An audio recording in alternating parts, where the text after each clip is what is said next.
Sir మీకు రంగస్థలం మీద మంచి పట్టున్నదనేసి మాకు తెలిసింది. రంగస్థల నటుడిగా కావాలన్నటువంటి కోరిక ఎలా వెంకటరామరాజు గారు, శ్యామరాజు గారు, లక్ష్మణరాజు గారు గొప్ప పండితులు. వాళ్ళు కొల్లాపూరు, వనపర్తి, గద్దెల ఆస్థాన పండితులు అన్నమాట. వాళ్ళని నేను చూడలేదు, కానీ వాళ్ళది నాకు జీన్స్లో వచ్చింది. అంటే మీరు ఇప్పుడు గతంలో ఏం చేసేవారు సార్? ఏమన్నా ఉద్యోగం గిట్లా చేశారా? నేను ఏపీఎస్ఆర్టీసీలో ఉద్యోగం చేశాను. ఒక గవర్నమెంట్ అధికారి లంచం తీసుకుంటే ఈ జలమండలిలో 100 కోట్ల స్కామ్ జరిగింది. 100 కోట్లు అక్రమ ఆస్తులు. డిప్యూటీ కలెక్టర్ ఇటువంటి దుర్మార్గులనేమో ఏ మాత్రం కూడా వాళ్ళని రిమూవ్ చేయరు, మళ్ళీ 6 నెలలకు డ్యూటీ ఎక్కుతారు. కానీ అదే కండక్టర్ పరిస్థితి నిజంగానే చాలా మంది అన్నారు, అసలు స్పాట్ లో వాళ్ళ మీద రియాక్షన్ ఉంటది బాబు.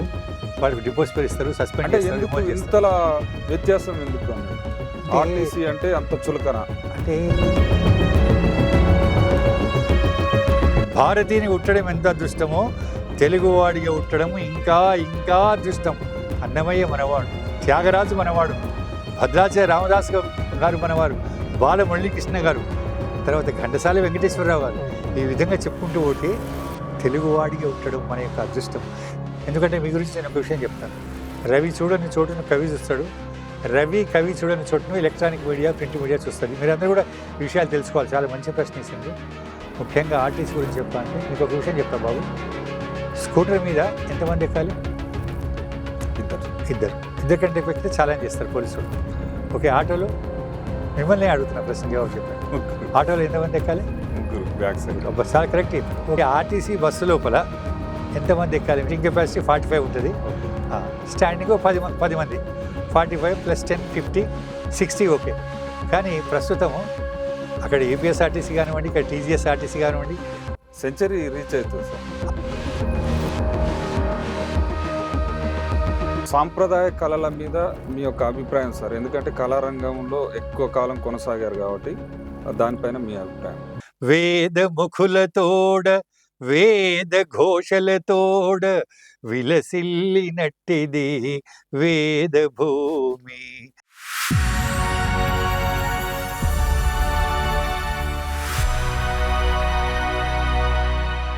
హలో, అందరికీ నమస్తే. నేను మీ శ్రీశైలం ఆర్ఎల్ఆర్ టాపిక్కి స్వాగతం. ప్రస్తుతం మన ముందు ఒక ప్రముఖమైనటువంటి వ్యక్తి ఉన్నారు. ఆ వ్యక్తికి ఎన్నో రకాల అంశాల మీద మంచి పట్టున్నటువంటి వ్యక్తి అని చెప్పొచ్చు. అతనికి రంగస్థలం మీద పట్టుంది. నరేంద్ర మోడీ విచార్ సాంస్కృతిక కార్యదర్శిగా పనిచేస్తున్నారు. బీజేపీ ప్రచార కార్యకర్తగా పనిచేస్తున్నారు. హేమాద్రి వెంకటేశ్వర స్వామి టెంపుల్కు సంబంధించి ఆస్థాన గాయకుడిగా కూడా పనిచేస్తున్నటువంటి సందర్భం. అంటే ఒక్క అంశం మీద కాదు, అన్ని రంగాల మీద మంచి అవగాహన ఉన్నటువంటి, అన్ని రంగాల మీద పట్టున్నటువంటి డాక్టర్ చల్లగాలి వెంకటరాజు గారు మన ముందున్నారు. వారి మాటల్లోనే అన్ని రకాల అంశాల మీద చర్చించే ప్రయత్నం చేద్దాం ఈరోజు. హాయ్ సార్, నమస్తే. ఆయుష్మాన్ భవ. జై శ్రీరామ్, జై వందే మాతరం, భారత్ మాతాకి జై. Okay sir, thank you. Sir మీకు రంగస్థలం మీద మంచి పట్టున్నది అనేసి మాకు తెలిసింది. రంగస్థల నటుడిగా కావాలన్నటువంటి కోరిక ఎలా పుట్టింది? మాది నాగర్ కర్నూలు జిల్లా, భట్టుపల్లి గ్రామం బాబు. అయితే మా తాతలు వెంకటరామరాజు గారు, శ్యామరాజు గారు, లక్ష్మణరాజు గారు గొప్ప పండితులు. వాళ్ళు కొల్లాపూరు, వనపర్తి, గద్దెల ఆస్థాన పండితులు అన్నమాట. వాళ్ళని నేను చూడలేదు, కానీ వాళ్ళది నాకు జీన్స్లో వచ్చింది. మా ఇంట్లో ప్రతిరోజు కూడా భగవద్గీత, భారతం, భాగవతము, వీటి గురించి గోష్ఠి జరిగేదన్నమాట. అవన్నీ అప్పుడు నాటకాలు కదా, చూసేవాడిని. ఇంటికి వచ్చి ఎవరన్నా అరే పద్యం చదువురా అంటే, ఇందు గరుడెందు లేడని సందేహం వలదు చక్రి సర్వోపగతుండు, ఎందెందు వెతికి చూసిన అందంది గరుడు దానవాగ్ని వింటే అని చదివేవాడిని. శభాష్ అని నన్ను అనేవాళ్ళు. శ్లోకాలు అవన్నీ చదివేవాడిని. తర్వాత నా జీవితం ఎక్కడ మారిపోయిందంటే, మేము కొడంగల్లో ఉన్నప్పుడు తాండూరులో లవకుశ సినిమా వచ్చింది. అంటే ఇక్కడ విషయం చెప్పారు సార్, 1963. అప్పుడు నా ఏజ్ జస్ట్ 5-6 ఇయర్స్. అయితే అప్పుడు ఏంటంటే పద్యము, అవధానము తెలుగు వాళ్ళ సొంతం బాబు. ప్రపంచం లోపల ఏ భాషకు లేదన్నమాట. ఇది చాలామందికి, మన తెలుగు వాళ్ళకే తెలియకపోవడం దురదృష్టం అది. అయితే అప్పుడు తాండూరులో లవకుశ సినిమా నడుస్తుంది. ఒక ఆయన అప్పుడు బండ్లు కట్టుకొని పోయి సినిమా చూస్తారు. అయితే నేను కూడా ఒక అతను నన్ను తీసుకువెళ్తే వెళ్ళాను నేను. అక్కడ ఎన్ రామారావు గారు రాముడి పాత్ర ఎవరో తెలియదు, కాంతారావు గారు లక్ష్మణుడి పాత్ర ఎవరో తెలియదు, వాల్మీకి, నాగయ్య గారు, సీతాదేవి, అంజయదేవి గారు ఎవరో నాకు తెలియదు. కానీ ఆ సినిమా చూసిన తర్వాత అక్కడ ఒక సన్నివేశం గురించి మీకు నేను చెప్తా. చెప్పండి. సీతాదేవి, అంజనీదేవి గారు ఆమె నారచీరలు కట్టుకొని చెట్లకు నీళ్లు పోస్తుంటదనమాట. అప్పుడు వాల్మీకి పాత్రధారి నాగయ్య గారు ఒక పద్యం చదువుతాడు. అది మీకు తెలిసుండొచ్చు. రంగారు బంగారు చెంగావులు ధరించు శృంగారవతి నార చీరలునే భూజనంబులు మెచ్చు భోజనంబులు నర్చు కమలాక్షి కందమూలములు నమిలే చంద్రకాంత విశాల చంద్రశాలల నుండు జౌవని ముని పర్ణశాల నుండే మరలుతో శ్రీరాము నురముపై పవళించు బాలికామణియొంటి పవ్వళించే కనుసన్నల శుద్ధాంత కాంతలాచరించు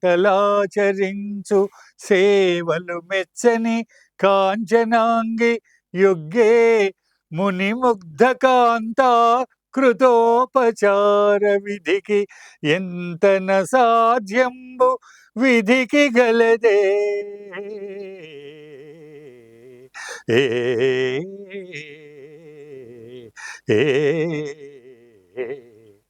ఈ పద్యం విన్న తర్వాత బాబు, సార్. అప్పటి వరకు పద్యాలు చదివేవాడిని నేను. ఇది విన్న తర్వాత అంటే అర్థం సార్ ఆ పద్యం ఆ యొక్క? పద్యం అర్థం ఏందంటే, ఆ! ఒక చక్రవర్తి భార్య సీతాదేవి. ఓకే. అంటే ఆమె తలుచుకుంటే భోజనములు మెచ్చే భోజనములు నచ్చు దాసదాసీలు పంచభక్ష పట్టు చీరనమ్మలు పరమాన్నాలు పక్ష తినొచ్చు. రకరకాల ఒక మహారాణి. అవును. అలాంటి మహారాణి నార చీరలు కట్టుకొని చెట్లకు నీళ్లు వస్తూ కంద మూలాలు తింటూ కటిక నేల మీద పౌళించి, అంటే విధి ఎంత విచిత్రమైంది అని ఆ వాల్మీకి మహానుభావుడు ఆ పద్యం చదువుతాడు అన్నమాట. అయితే ఆ పద్యం విన్న తర్వాత అప్పటి వరకు పద్యాలు చదివేవాడిని, అంటే నాకు రాగం ఉంటుందని నాకు తెలియదు. ఘంటసాల గారు ఎవరు, దేవుని మాత్రం ఒకటి ప్రార్థించిన, భగవంతుడా నేను ఎప్పుడైనా ఈ విధంగా జీవితంలో పాడాలి అనుకున్నా. ఆ తర్వాత హైదరాబాద్కు రావడం, శాస్త్రీయ సంగీతం పూజ్యులు శ్రీ సుశీల శివరాం గారి దగ్గర రామ్కోట్ త్యాగరాజ ప్రభుత్వ కళాశాలలో నేర్చుకోవడం, తర్వాత రంగస్థల హార్మోనిస్టు, కర్ణాటక సంగీత విద్వాంసులు శ్రీ దేవరకొండ పాండురంగారావు గారి దగ్గర పద్యాలు నేర్చుకోవడం, నాటకాలు వేయడం, ఆ విధంగా ప్రారంభమైంది నా జీవితం. హుహు. అంటే మీరు ఇప్పుడు హైదరాబాద్‌కు ఎప్పుడొచ్చిర్రు సార్? 1969లో వచ్చిన బాబు. ఓకే. అయితే మీరు ఇప్పుడు ఈ రంగస్థలం మీద మంచి పట్టుందంటుర్రు గదా! ఏ పాత్రలు వేశారు?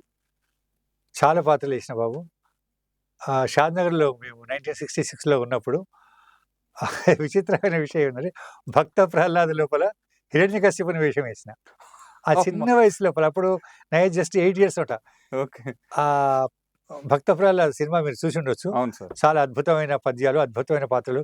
ఎస్. రంగారావు గారు, రోజారమణి గారు ఇంకా భక్త నటన ప్రహ్లాదుని వేషము, చాలా హర్నాథ్ గారు, శ్రీ మహావిష్ణువు. డింభక సర్వస్థలమున అంభోరుహ నేత్రుడుంటునడుచు డంభంబులు పలికెదవి స్తంభంబున చూడగలివి చక్రిన్ గిక్రిన్ అంటాడనమాట. ఎందుకో నాకు అప్పుడు నేర్చుకున్నా. హ్మ్. నేర్చుకొని అది చదివిన మీరు తర్వాత అప్పుడు నేర్చుకున్నదేనా సార్ ఇది? అప్పుడు నేర్చుకున్నది. అప్పుడు అమ్మ! విజయాంత ప్రకాశ్ స్వామిల వారు భగవద్గీత నాకిచ్చి ఆశీర్వదించిండు. మరి ఆయన ఆశీర్వాద ఫలితమో నాకేదో తెలియదు. ఆ తర్వాత భక్త రామదాసు వేషం స్కూల్ లోపల వేయడం సంభవించింది. ఆ తర్వాత ఈ నాటకాలు వేయాలని చెప్పి అప్పటి నుంచి ప్రతిరోజు ఇంకో విషయం, 5 సంవత్సరాల వయసు లోపల నేను భగవద్గీత చదివేవాడిని బాబు. నాకు శ్రీ హుహు. మహావిష్ణువు కల్లో వచ్చేవాడు. ఇందాక మీకు అమ్మ! చెప్పిన భారతము, భాగవతము, రామాయణము ఇవన్నీ గూడా పెద్దలు చదువుతుంటే వినేవాడిని అన్నమాట. హరికథలు చెప్తుంటే పోయి చూసేవాడిని. అప్పుడే నా మనసు లోపల నేను కూడా ఈ విధంగా చదవాలి, ఈ విధంగా పాడాలి. అదంతా కూడా నా మైండ్‌లో సంగీతం నేర్చుకోవడం, ఇదంతా కూడా నాకు నాటకాలు వేయాలని వచ్చింది. ఆ తర్వాత చాలా అంటే మీరు ఇప్పుడు గతంలో ఏం చేసేవారు సార్? ఏమన్నా ఉద్యోగం గిట్లా చేశారా? నేను ఏపీఎస్ఆర్టీసీలో ఉద్యోగం చేశాను బాబు. ఓకే. ఏపీఎస్ఆర్టీసీ లోపల ఉద్యోగం పనిచేసిన. హుహు. హ్మ్. ఎప్పటి వరకు చేశారు సార్ నేను జాబ్? 1983లో అపాయింట్ అయ్యి 2015 వరకు జాబ్ చేసి రిటైర్ అయిపోయాను. 15లో రిటైర్ అయ్యారు. అంటే అంటే మరి మీకు ఆర్టీసీ డిపార్ట్‌మెంట్ అనగానే ఇప్పుడు ప్రస్తుతం ఏంటంటే చాలా స్ట్రగుల్స్ ఎదురవుతున్నాయి. ఆల్రెడీ సమ్మెలు గూడా రీసెంట్‌గా సమ్మె జేయడం జరిగింది ఆర్టీసీ ఉద్యోగులు. అంటే ఆర్టీసీ డిపార్ట్‌మెంట్ పైన ఉన్నటువంటి వాళ్ళ ప్రాబ్లమ్స్ ఏంటిది ఒకసారి చెప్పే ప్రయత్నం చేస్తారా? చాలా ఉన్నాయి బాబు. హ్మ్. నేను ఈ సందర్భంలో మీకు ఒక విషయం చెప్తా. సార్. అంటే మీరు కూడా ఆర్టీసీ ఉద్యోగుల గురించి, వాళ్ళకి సాధక బాధకాల గురించి మీరు చెప్తలేరు. ఎలక్ట్రానిక్ మీడియా గానీ, ప్రింట్ మీడియా గానీ తప్పకుండా మీరు మేము ప్రజల వైపు ఉంటాం సార్. దాంట్లో తెలియాల్సిన ఎలాంటి విషయాలు సందేహం చాలా లేదు. ఉన్నాయన్నమాట. ఎందుకంటే మీ గురించి నేను ఒక విషయం చెప్తా. రవి చూడని చోటును కవి చూస్తాడు. రవి, కవి చూడని చోటును ఎలక్ట్రానిక్ మీడియా, ప్రింట్ మీడియా చూస్తది. మీరందరూ కూడా ఈ విషయాలు తెలుసుకోవాలి. చాలా మంచి ప్రశ్న ఏసిండ్రు. ముఖ్యంగా ఆర్టీసీ గురించి చెప్పాలంటే మీకొక విషయం చెప్తా బాబు. స్కూటర్ మీద ఎంతమంది ఎక్కాలి? ఇద్దరు. ఇద్దరు. ఇద్దరికంటే ఎక్కువ ఎక్కితే ఛాలెంజ్ చేస్తారు పోలీసోళ్ళు. ఓకే. ఆటోలో మిమ్మల్నే అడుగుతున్న ప్రశ్న జవాబు చెప్పండి. ముగ్గురు. ఆటోలో ఎంతమంది ఎక్కాలి? ముగ్గురు బ్యాక్ సైడ్. ముగ్గురు. అబ్బా! చాలా కరెక్ట్ చెప్పినారు. ఓకే. కారు లోపల? నలుగురు. నలుగురు. ఓకే. నలుగురు అంటే ఎక్కువ ఎక్కితే ఛాలెంజ్ చేస్తారు. హ్మ్. పోలీసోళ్ళు, ఆర్టీఏ వాళ్ళు ఛాలెంజ్ చేస్తారు. ఓకే. మరి ఆర్టీసీ బస్సు లోపల ఎంతమంది ఎక్కాలి మీకేమన్నా అవగాహన ఉందా? అంటే సీటు కెపాసిటీ 60 అంటారు సార్. 45. సీటింగ్ కెపాసిటీ 45 ఉంటది. ఓకే. స్టాండింగ్ 10 మంది. హ్మ్. 45 + 10 50 60 ఓకే. కానీ ప్రస్తుతము అక్కడ ఏపీఎస్ఆర్టీసీ కానివ్వండి, ఇక్కడ టీజీఎస్ఆర్టీసీ కానివ్వండి, హైదరాబాద్ లోపల కావండి, మీకు కూడా తెలుసు. మీరు కూడా బస్సులో ప్రయాణం చేసి ఉండొచ్చు. అవును. ఎంతమంది ఎక్కుతున్నారు? సెంచరీ రీచ్ అవుతుంది సార్. అవునా? 80 to మరి 100 కొండగట్టు లోపల బస్సు కింద పడి ఎంతమంది చచ్చిపోయిండ్రు బాబు? నియర్లీ 90 మంది. మరి కండక్టర్, డ్రైవరు తప్పేమైనా ఉందా? అది ప్రభుత్వ నిర్లక్ష్యం. వైఫల్యం. ప్రభుత్వము, సంస్థ యొక్క వైఫల్యం. అంటే అవును. ప్రజలకు కావలసిన బస్సులను ఏర్పాటు చేయకపోవడము. చేయకపోవడమే పెద్ద. నిజమా? అవును సార్. మరి ఈ విషయం గురించి ఒక ఎలక్ట్రానిక్ మీడియా గాని, ఒక ప్రింట్ మీడియా గాని ఎవ్వరు అడగరే. కండక్టర్, డ్రైవర్లు ఉద్యోగం చేస్తున్నారు వాళ్ళు. వాళ్ళు 50 మందిని పబ్లిక్ మీరు దిగండి అంటే పబ్లిక్ దిగుతారా? వాళ్ళు పబ్లిక్ తప్పు కూడా లేదు. వాళ్ళకి టైంకి వెళ్ళిపోవాలి, ఉద్యోగానికి పోవాలి, రకరకాల కార్యక్రమాలు ఏమనంటే కండక్టర్ డ్రైవర్ని కొట్టిన సందర్భాలు కూడా ఉన్నాయన్నమాట. అవును. మరి ఇప్పుడు ఉదాహరణకు చెప్తా, హైదరాబాద్ లోపల జనాభా ఎంత ఉంది బాబు? సుమారు 1 కోటి దాటిపోయింది. Once yeah. మరి మనకు 1 కోటి మంది అంటే మన హైదరాబాద్ లోపల బస్సులు ఎన్ని ఉండాలి? సుమారు 10,000 పైన ఉండాలి. కానీ ప్రస్తుతం మీరు వెళ్ళి గమనించండి, 3,000 బస్సులు కూడా లేవు. అంటే కండక్టర్, డ్రైవర్ యొక్క వాళ్ళ పట్ల మానవ హక్కుల ఉల్లంఘన జరుగుతుంది. ఇదన్నమాట. కానీ వాళ్ళ గురించి ఇక్కడ దురదృష్టకరమైన విషయం ఏందంటే, ఒక వార్డ్ మెంబర్ గాని, ఒక కార్పొరేటర్ గాని, ఒక ఎమ్మెల్యే గాని, ఒక ఎంపీ గాని, ఒక మినిస్టర్ గాని, ఒక చీఫ్ మినిస్టర్ గాని ఎవ్వరు కూడా అడగరన్నమాట. వాళ్ళకి కావాల్సింది ఏంది? పబ్లిక్ బస్సు ఎక్కి వెళ్ళిపోవాలి. కానీ బస్సులో ఎంతమంది ఎక్కుతున్నారు? మరి కొండగట్టు లోపల ఎంతమంది ఎక్కిండ్రు? ఎన్ని యాక్సిడెంట్లు అవుతున్నాయి? ఎన్ని అవుతున్నాయి? దాని గురించి ఎప్పుడన్నా ఆలోచించరా? ఈరోజు నువ్వు చాలా చక్కటి ప్రశ్న వేసినావు. సార్. కండక్టర్, డ్రైవర్ల గురించి. మరి బస్సు లోపల 100 మంది ఎక్కినప్పుడు ఈ ఆర్టీఏ వాళ్ళు, మరి వీళ్ళు పోలీసు వాళ్ళు ఛాలెంజ్ చేయాలనా? మరి ఎందుకు ఛాలెంజ్ చేస్తలేరు? కారణం ఏంటి? ఈ సందర్భంగా మిమ్మల్ని అడుగుతున్నా. మరి మీరు వెళ్ళి పోలీసు వాళ్ళని అడగండి, ట్రాఫిక్ కమిషనర్ని అడగండి, సజ్జనార్ గారిని అడగండి, ఆర్టీసీ ఎండీ గారిని అడగండి, ఆర్టీఓ కమిషనర్ గారిని అడగండి మీరు. ఒకప్పుడు సజ్జనార్ గారు కూడా మన ఆర్టీసీకి ఎండీగా చేశారు కదా. అవును. వారికి కూడా తెలుసు. వారికి ఈ విషయాలు తెలుసు. ఎందుకు తెలియదు? హ్మ్. కారణం ప్రయాణికులకు సరి అయిన బస్సులు వాళ్ళు ఏర్పాటు చేయడం లేదు. ఘంటాపథంగా చెప్తున్నా నేను. మళ్ళీ చెప్తున్నా, కండక్టర్, డ్రైవర్, మెకానికుల పట్ల, ఆర్టీసీ ఉద్యోగుల పట్ల మానవ హక్కుల ఉల్లంఘన జరుగుతున్నది. క్లరికల్ స్టాఫ్‌కు, డీఎంలకు, డీవీఎంలు, ఆర్ఎంలు వాళ్ళకి కూడా వర్క్ లోడ్ చాలా ఎక్కువ ఉంది. 8 అవర్స్ చేయాల్సిన వాళ్ళు 12 అవర్స్ డ్యూటీలు చేస్తున్నారు. డబుల్ డ్యూటీలు చేస్తున్నారు. అంటే వేకెన్సీ నింపట్లేదు. ఓకే. కావాల్సిన బస్సులు అరేంజ్ చేస్తలేరు. ఎక్కువ ప్రైవేటీకరణ చేస్తున్నారు. ఇప్పుడు అవును సార్. యూనియన్‌లను తీసేసిండ్రు. రీసెంట్‌గా అవును సార్. మొన్న తెలుసా మీకు? వాళ్ళు సమ్మె చేసిన యూనియన్‌లు ఉండాలనా వద్దా? సందర్భంలో ఇంతకుముందు యూనియన్‌లు ఉండేవి. మన గౌరవనీయులైన కేసీఆర్ గారు వచ్చిండ్రు. ఆయన గవర్నమెంట్‌లో కలుపుతున్నాడు. తర్వాత ఏమన్నాడు? ఈ భూగోళం ఉన్న రోజులు ఇది గవర్నమెంట్ కలపదన్నాడు. మళ్ళీ కలుపుతున్నాడు. తర్వాత రేవంత్ రెడ్డి గారు వచ్చిండ్రు. ఇవన్నీ కూడా మొన్న స్ట్రైక్ అయింది. ఇవన్నీ విషయాలు మీకు తెలుసు. నేను మిమ్మల్ని కోరేది ఏంటంటే, ఆర్టీసీ కండక్టర్, డ్రైవరు, మెకానికులు, ఉద్యోగులు, అధికారులు కూడా చాలా కష్టపడుతున్నారు. వాళ్ళ గురించి మీరు డీప్‌గా స్టడీ చేయండి. పోలీసు వాళ్ళని అడగండి, ఎందుకు ఛాలెంజ్ చేస్తలేరు? ఆర్టీఓ కమిషనర్ గారిని ఇంటర్వ్యూ తీసుకోండి మీరు. ఒక కండక్టర్, డ్రైవర్ వాళ్ళు మీకు ఈ విషయాలను కూడా చెప్పలేరు. ఎందుకంటే వాళ్ళు ఉద్యోగాలు చేయాలి. ఏమైనా వాళ్ళు గట్టిగా అడిగితే వాళ్ళని సస్పెండ్ చేస్తారు, రిమూవల్ చేస్తారు. చాలా బాధలు పెడతారు వాళ్ళు. అదన్నమాట సంగతి. అయితే మొత్తానికైతే ఆర్టీసీలో చాలా సమస్యలున్నాయనేసి చెప్తున్నారు. చాలా సమస్యలున్నాయి. చాలా బాధపడుతున్నారు బాబు. వాళ్ళ గురించి చెప్పాలంటే నిజంగా చెప్తున్నారు. చాలా అంటే చాలా బాధలు పడుతున్నారు. అయితే తెలంగాణ గవర్నమెంట్ రీసెంట్‌గా అనౌన్స్‌మెంట్ చేసింది సార్. ఖచ్చితంగా ప్రభుత్వంలో కలిపేస్తాం, విలీనం చేస్తాం అనేసి కూడా ఎప్పుడు? చెప్పింది. కాకపోతే క్వెషన్ మార్క్. ఎప్పుడు ఎన్ని సంవత్సరాలు కేసీఆర్ గారు అన్నారు? పోనీ మిమ్మల్ని అడుగుతున్నా. ఎప్పుడు కలుగుతారు? పోనీ రేపు జూను 2కు తెలంగాణ ఆవిర్భావ దినోత్సవం ఉంది. అవును. కనీసం ఆ రోజైనా కలుపుతారా? యూనియన్ వాళ్ళు మాట్లాడుతున్నారు. కలుపుతారా? సరే అదంతా ఉన్నవాడు బాబు కలపడము అవన్నీ కూడా ఆ డిపార్ట్మెంట్‌కు, కార్మిక ఉద్యోగులకు వాళ్ళకి సంబంధించిన విషయము. నేను అడిగేది ఒకటి ఈ సందర్భంగా గౌరవనీయులైన ఆర్టీసీ ఎండీ గారిని, ఈడీలను, అధికారులను, పోలీసు వాళ్ళను, ఆర్టీఓ కమిషనర్ గారిని బస్సు లోపల మీరు కావాల్సిన ఎంతమంది ఎక్కాలి, ఎంతమంది ఎక్కుతున్నారు, దానిపైన చర్య తీసుకోండి మీరు. కండక్టర్ డ్రైవర్‌ని మీరు చాలాన్ చేయండి, వాళ్ళ మీద కేసులు పెట్టండి. ఎందుకు పెట్టడం లేదు? చూస్తున్నారు కదా! ఫుడ్ బోర్డింగ్ లోపల ట్రావెల్ చేస్తూ ప్రయాణికులు ఎంత బాధపడుతున్నారు. ఇప్పుడు బస్సు లోపల 100 మంది ఎందుకు ఎక్కుతారు? వాళ్ళకి బస్సులకు పోవాలి, వచ్చిన టైంకి పోవాలి. సరే ఇప్పుడంటే క్యాబ్‌లొచ్చినాయి. సరే ఓకే. ఆటోలొచ్చినాయి. ఇవన్నీ కూడా క్యాబ్‌లు బుక్ చేస్తున్నారు. మరి 1960 నుంచి ఎన్ని బాధలు పడ్డారండి కండక్టర్ డ్రైవర్లు.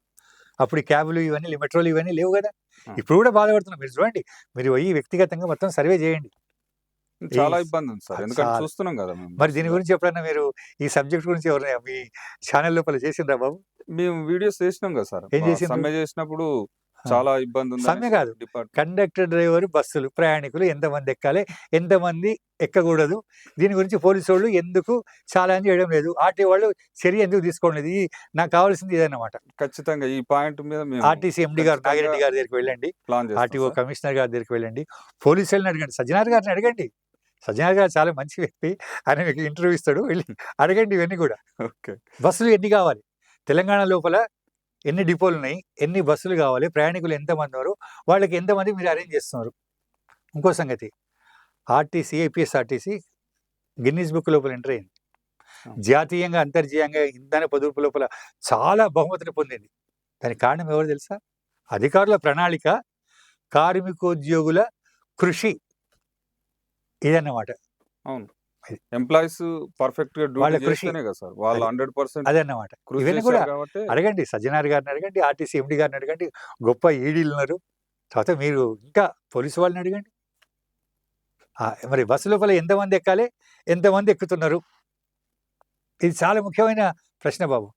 కండక్టర్, డ్రైవర్ల పట్ల నేను మళ్ళీ చెప్తున్నా, మెకానిక్‌ల పట్ల మానవ హక్కుల ఉల్లంఘన జరుగుతున్నది.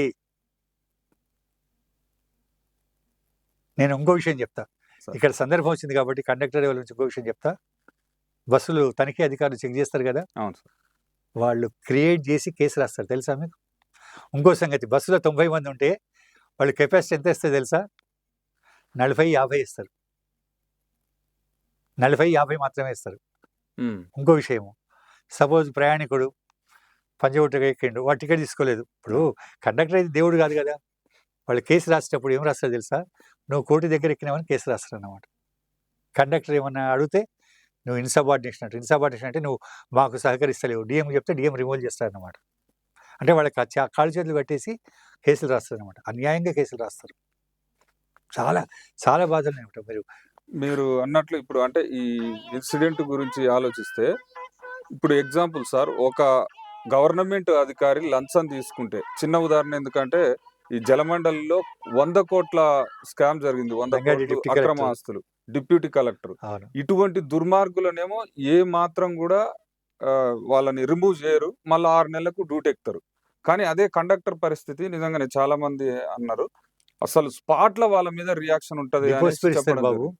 వాళ్ళకి డిపోస్ పేరు ఇస్తారు, సస్పెండ్ అంటే చేస్తారు, ఎందుకు రిమూవ్ చేస్తారు. ఇంతలా వ్యత్యాసం ఎందుకు అన్నట్టు? అంటే ఆర్టీసీ అంటే అంత చులకన. అంటే వాళ్ళు ఏమనుకుంటారంటే, నేను ఒక ఈడీ గారిని అడిగిన, సార్. సార్ మీరు కండక్టర్‌కు ఇంత అన్యాయం కేసులు ఎందుకు రాస్తారు? లేని కేసులు అక్కడ ఉన్నది రాస్తే ఓకే.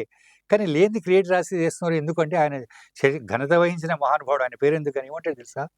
లేరాజు గారు ఆయన క్యాష్ ఉంటుంది కదా! ఆయన దగ్గర డబ్బులుంటాయి కదా! అంటే ఆ డబ్బు దొంగతనం చేస్తాడో ఏమని ఒక డౌట్ తోటి మేము కేసు రాపిస్తామని అంటున్నమాట. ఇదేం సార్ అంటే అలా న్యాయము? హ్మ్. ఇదేం న్యాయం? ఇది న్యాయం కాదు. అంటే వాళ్ళు చెర్లపల్లి, చంద్రగూడ జైలు నుంచి వచ్చిన సెన్ ఖైదీలా వాళ్ళు? వాళ్ళు చదువుకున్నారండి. ఎస్ఎస్‌సి లోపల టాప్ ర్యాంక్ వచ్చిన వాళ్ళు.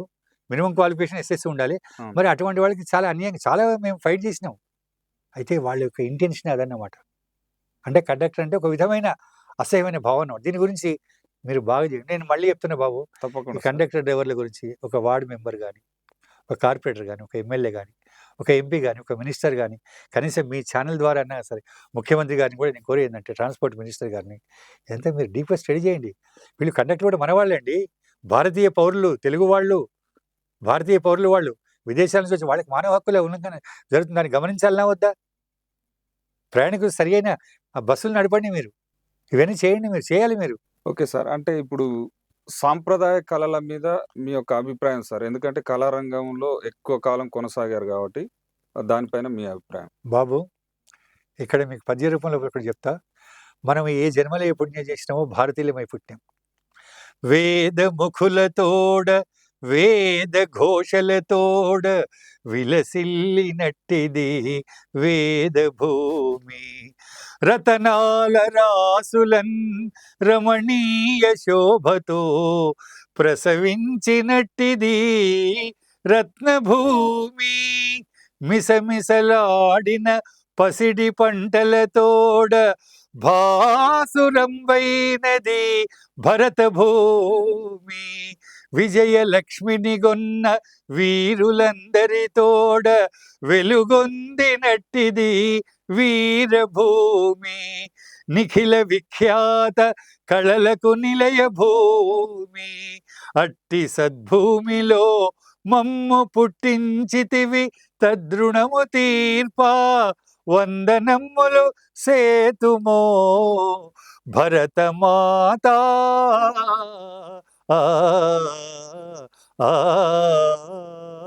భారతీయుని ఉట్టడం ఎంత అదృష్టమో తెలుగువాడిగా ఉట్టడం ఇంకా ఇంకా అదృష్టం.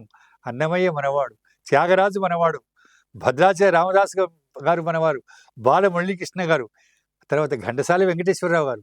ఈ విధంగా చెప్పుకుంటూ పోతే తెలుగువాడిగా ఉట్టడం మన యొక్క అదృష్టం. దేశ భాషలందు తెలుగు లెస్స అని ఎవరన్నారు? శ్రీకృష్ణదేవరాయలు అన్నాడు. కానీ నేనేమంటే ప్రపంచ భాషలందు తెలుగు లెస్స అంటే అప్పుడు ఆ శ్రీకృష్ణదేవరాయలకు అన్ని భాషల గురించి అవగాహన లేదనుకుంటా.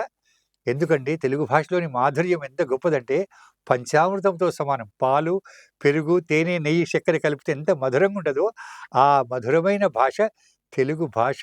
మంచి గుమ్మడి కన్న దంచిన ఎర్రని క్రొవ్వడ్ల బియ్యము కూడు కన్నా మేల్తీయనైన మామిడి పండ్ల కన్నా సంకారినలే సజ్జ కంకి కన్నా కమియ పండిన ద్రాక్ష కన్నా చక్కెర తగబోసి వండిన పాలబువ్వ కన్నా రసదాడి కన్నా పనస తొన కన్నా ఖర్జూరము కన్నను జున్ను కన్నా అలతి పెరతేనియల కన్నా ఆమని తరి కొసరి కొసరి కూసిన కోయిల కూత కన్నా ముద్దులొలికెడి జవరాలి మోవి కన్నా ముద్దులొలికెడి జవరాలి ముద్దు కన్నా తీయనైనదయ్యది అదే తీయనైనదయ్యదే తెలుగు భాష తీయనైనదయ్యదే తెలుగు భాష. కూచిపూడి, శాస్త్రీయ సంగీతము, లలిత సంగీతము, అదేవిధంగా మృదంగము, వయలిన్, వీణ, భరతనాట్యము, మనకున్నన్ని భారతీయులకున్నన్ని కళలు ఎవరికి లేవు బాబు. ముఖ్యంగా చెప్తున్నా, మన వాళ్ళు ఏం చేస్తున్నారంటే డాక్టర్లు కావాలి, ఇంజనీర్లు కావాలి, ఐఏఎస్లు కావాలి, ఐపీఎస్లు కావాలి, అబ్రాడ్ డబ్బులు సంపాదించాలంటున్నారు. కానీ వాళ్లకు ముఖే సరస్వతి. ప్రతి ఒక్కరికి ఒక కళ ఉంది. నీ లోపల ఒక కళ ఉంది, నా లోపల ఉంది. ఆ కళలను వాళ్ళని ప్రోత్సహించి ఈ కళలను వాళ్ళకు నేర్పాలి. నాకు పద్యం తెలుగువాడి సొంతం బాబు. ఇందాక నేను చెప్పిన కదా, మరి రామారావు గారు, నందమూరి తారక రామారావు గారు విశ్వవిఖ్యాత నటసార్వభౌముడు, ఎన్నో నాటకాలు వేసిండ్రు. శోభన్ బాబు గారు, హర్నాథ్ గారు ఎన్నో సినిమాల లోపల నటించారు, ఎన్నెన్నో పాత్రలు వేసిండ్రు. మరి వారికి ఘంటసాల గారు పాడిన కాబట్టి ఆ పద్యాలు అవన్నీ కూడా వారంతా అద్భుతంగా నటించారు. నా అదృష్టం ఏంటంటే నేను సంగీతం నేర్చుకున్నా పూజ్యులు సుశీల శివరాం గారి దగ్గర, అదేవిధంగా పద్యాలు దేవరకొండ వెంకట పాండురంగారావు గారి దగ్గర. కాబట్టి నేను కృష్ణుడు, అర్జునుడు, దుర్యోధనుడు, బిల్వమంగుడు, సత్యహరిశ్చంద్రుడు ఎన్నో ఎన్నో నాటకాలు వేసిన. ఈ నాటకాలు వేసి ఇంకో విషయం ఏంటంటే, ఇక్కడ ఇంకో విషయం చెప్తా. ఒక సినిమా వచ్చిందంటే 2000 రూపాయలు పెట్టి టికెట్ తీసుకుంటారు, అవునా? ఆ హీరోకు కథ ఒకరు రాస్తారు, డైరెక్షన్ ఒకరు ఇస్తారు, కొరియోగ్రాఫీ ఒకరు చేస్తారు, పాటలు పాడతారు, అవునా? కానీ మేము ఒక నాటకం ఇస్తాం లైవ్. మేము వేషం వేసుకొని పోయినామంటే డైరెక్ట్ పాడాల్సిందే. అక్కడ ఏ విధమైన టేకులు అవన్నీ ఏమి ఉండవు. మరి మేము నాటకం పెడితే 100 రూపాయలు పెట్టి టికెట్ తీసుకోరు. టైం ఇప్పుడు ఉంటుంది. క్రికెట్ ఆడుతున్నారు 5,000 కాదు 30,000 అయినా కూడా బ్లాక్‌లో కొని తీసుకుంటారు. ఆ! అయితే ఈ సంప్రదాయ కళలు ఏందంటే నేను తల్లిదండ్రులకు మనవి చేసేది ఏందంటే సంప్రదాయ కళలు నేర్పండి. పిల్లలకు ఇంకోటి వాళ్ళకి సంప్రదాయాలు నేర్పండి. మాతృదేవో భవ, పితృదేవో భవ, ఆచార్య దేవో భవ, అతిథి దేవో భవ అనే పదాలకు అర్థం చెప్పండి. దేశం కోసం, ధర్మం కోసం జీవించడం నేర్పండి. ఇవన్నీ కూడా మన సంప్రదాయ కళల గురించి చూడండి. ఒక ఆడవాళ్ళు ఆ పట్టు చీర కట్టుకొని, బొట్టు పెట్టుకొని వస్తే 10 మంది కార్యక్రమాలు చూస్తుంటే ఆకాశం నుంచి దేవతలు దిగొచ్చిన అనుభూతి కలుగుతుంది మనకు. ఆ! అవునా? ఎంత గొప్ప విషయం. వాళ్ళ అష్టలక్షణాలను చూసిన అనుభూతి కలుగుతుంది నాకు. మరి మగవాళ్ళు మాత్రం గొప్పవాళ్ళు, ఎంత గొప్పవాళ్ళు, చాలా గొప్పవాళ్ళు. ఆడవాళ్ళు ఎంత గొప్పవాళ్ళు, మగవాళ్ళు ఎంత గొప్పవాళ్ళు, మగవాళ్ళు ఎంత గొప్పవాళ్ళు, ఆడవాళ్ళు ఎంత గొప్పవాళ్ళు. అంటే భారతీయ సంస్కృతి సంప్రదాయాలు అంత గొప్పవన్నమాట. ఇవన్నీ కూడా కృతయుగము, త్రేతాయుగము, ద్వాపరయుగం, కలియుగం. కృతయుగం లోపల ధర్మం 4 పాదాలు నడిచేది. ఎవరైనా ఇంటికొస్తే వాళ్ళకి అన్నం పెట్టినాక తినేవాళ్ళు, ఎక్కువ తినేవాళ్ళు కాదు. ధర్మం 4 పాదాలు. తర్వాత త్రేతాయుగం. త్రేతాయుగం లోపల రావణుడు, కుంభకర్ణుడు వచ్చిండ్రు. రావణుడు చాలా గొప్పవాడు. కానీ సీతాదేవిని ఒక చిన్న ఆయన చేసిన తప్పు వల్ల సంహరింపబడ్డాడు రాముడి చేత. ధర్మం 3 పాదాలకు వచ్చింది. అదేవిధంగా ద్వాపరయుగం. మరి ద్వాపరయుగం లోపల భీష్ముడు, ద్రోణుడు, కర్ణుడు, కృపాచార్యుడు చాలా గొప్పవాళ్ళు. మరి వాళ్ళు కూడా చనిపోయారు. ఎందుకు? ఈ సందర్భంగా మీకు ఒక విషయం చెప్తా. చెడ్డవాళ్ళ దుర్మార్గత్వం కంటే మంచివాళ్ళ మౌనం చాలా చాలా ప్రమాదకరం. ద్రౌపది వస్త్రాపహరణ జరుగుతుంటే వీళ్ళు ద్రోణాచార్యుడు గాని, ధర్మరాజు భీష్ముడు గాని, కర్ణుడు గాని ఏం వీళ్ళందరూ కూడా చేయలేదు. మౌనం కృపాచార్యుడు గమనం పాటిస్తారు. కూర్చున్నారు. అందుకొరకే వాళ్ళు సంహరింపబడ్డాడు. ఇక కలియుగం సంగతి మీకు తెలుసు. ఒక 3 పాదాలు కట్ అయిపోయినాయి. ఒకటే పాదం అన్నమాట. ఇప్పుడు ఇందాక మీరు చెప్పింది చూడండి. ఇద్దరు వాళ్ళకి డబ్బులు జీతాలు లక్షలు లక్షలు ఉన్నా కూడా అవును. కోట్లు కోట్లు అవినీతితోటి సంపాదించాలి. మొత్తం అదే విధంగా ఉందన్నమాట పరిస్థితి. మంచివాళ్ళు ఉన్నారు. మన హ్మ్. మధ్య శ్రీరామచంద్రుడు ఉన్నాడు, సత్యహరిశ్చంద్రుడు ఉన్నాడు. గొప్ప గొప్ప వాళ్ళు ఉన్నారు. లేరనే సమస్య కాదు. అదేవిధంగా లేడీస్‌లో సతీ సుమతి ఉంది, సతీ అరుంధతి ఉంది, సతీ అనసూయ ఉంది, సతీ సావిత్రి ఉంది, సీతాదేవి ఉన్నారు. కాబట్టే 150 కోట్ల జనాభా అయినా కూడా మనం 2 పూట్ల అన్నం తింటున్నాం మనం. అప్పుడు దుర్మార్గులున్నారు, ఇప్పుడు దుర్మార్గులున్నారు. శ్రీకృష్ణుడు భగవద్గీతలో ఏం చెప్పిండాయన? యదా యదా హి ధర్మస్య గ్లానిర్భవతి భారత అభ్యుత్థానమధర్మస్య తదాత్మానం సృజామ్యహం పరిత్రాణాయ సాధూనాం వినాశాయ చ దుష్కృతాం ధర్మ సంస్థాపనార్థాయ సంభవామి యుగే యుగే సంభవామి యుగే యుగే.